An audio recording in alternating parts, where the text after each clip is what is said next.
You're tuning into Black and White Sports on YouTube. The no-holds-barred truth on sports.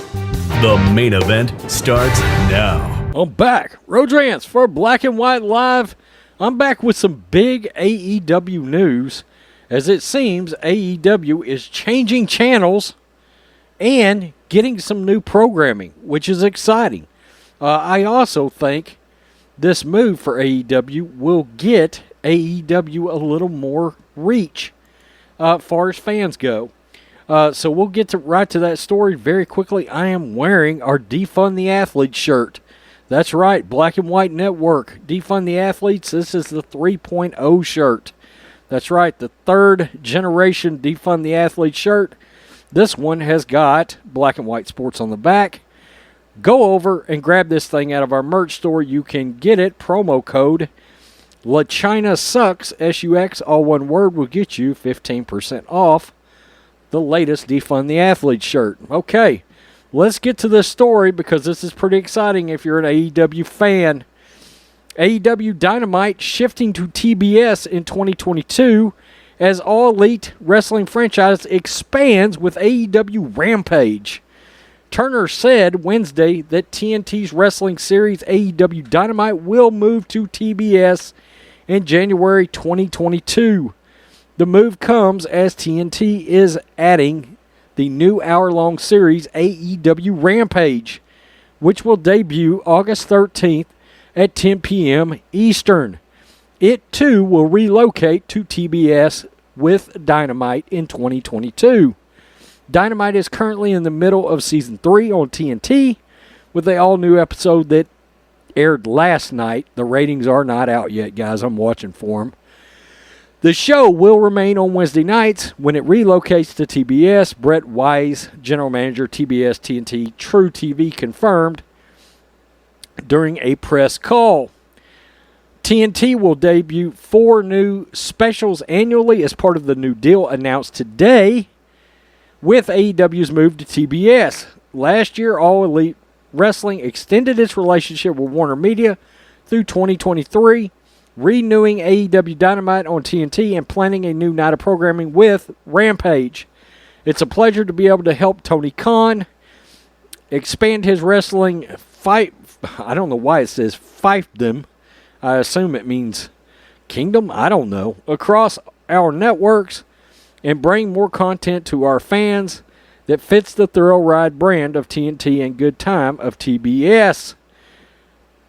Sam Linsky, Associate General Manager, SVP Programming Operations, TBS, TNT, True TV. It's Wednesday. You know what that means.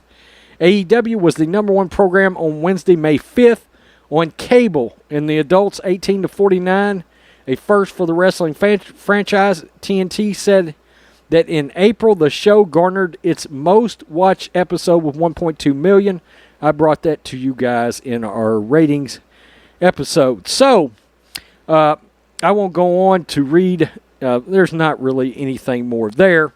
But the one thing I do want to come back and say is, look, there's a long history of wrestling with TBS.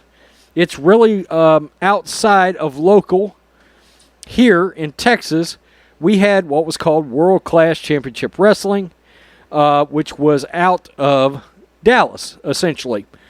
At the, what was the old auditorium called? Sportatorium. That's right. I think that was the name of it. And that was where the Von Erichs most famously wrestled. And a lot of people came through there, including a guy named Steven Williams, who would go on to become Stone Cold Steve Austin. Well, also in the 80s, there was a wrestling organization called NWA, and NWA is still out there around, or it was. Last time I looked anything up, it was very regional. But NWA would become in WCW. And there was a program called WCW Saturday Night. Many wrestling fans watched it. A lot of times it was just simply superstars, wrestling jobbers, okay? And they would give you some kind of, if you were really lucky, you might get a main event like the Midnight Express versus the Rock and Roll Express or something like that.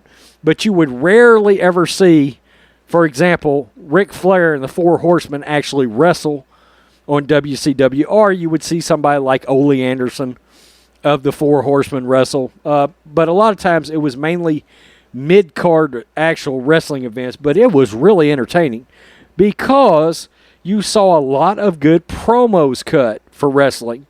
Ric Flair cut some monumental promos on WCW Saturday night. He would come on there styling and profiling. And look, the Four Horsemen. And it was a legendary show. And then eventually it got a little better. And they started having more and more like main event type coverage on there. And eventually that became WCW Nitro. And I believe Nitro was actually on TNT.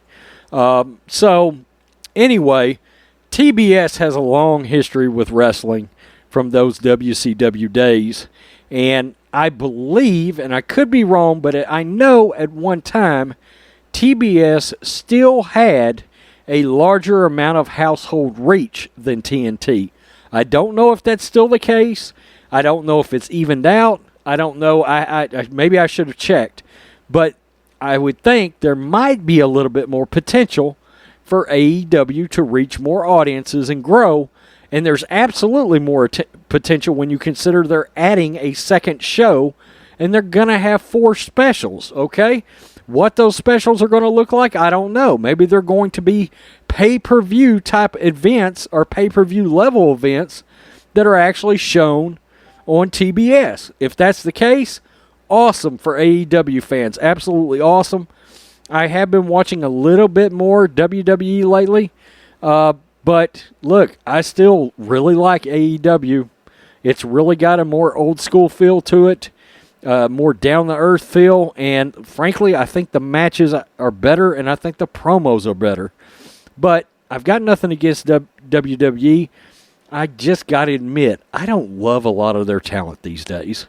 I just don't. It's got such a different feel than the Raw is War WWE Attitude days that were so good when so many badass players were with WWE.